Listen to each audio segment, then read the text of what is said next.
kirekire imyaka 38 kandi bamugejeje umwana mutoya hari umurwayi wari kukidendezi cyitwa Akiza yarahamaze igihe kirekire imyaka 38 bamugejeje nakira umwana mutoya cyane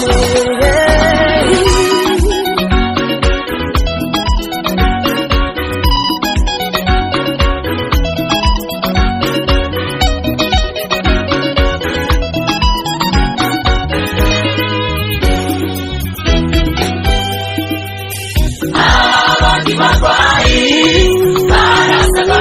bakabashyira muri icyo kidendezi maze bagakira yareba hirya no hino akabura umutereramo imbeho yari nyinshi yarahamusangaga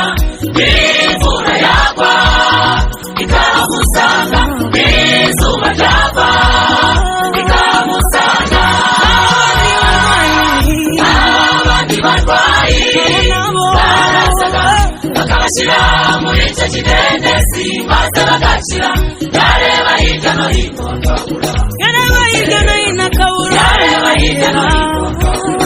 umutereramo imbeho yari nyinshi yarahamusangaga n'imvura yagwa ikahamusanga n'izuba ryava ikahamusanga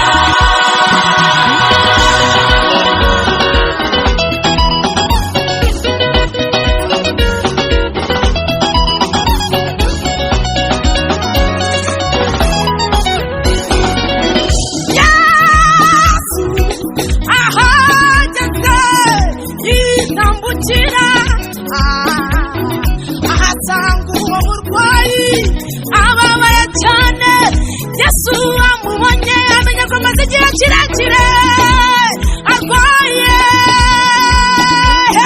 ati data ukunguku ndeba iyo abandi bashe abantu baterera mu mazi njyewe ngasigara maze Yesu aramubaza ati ufite kwizera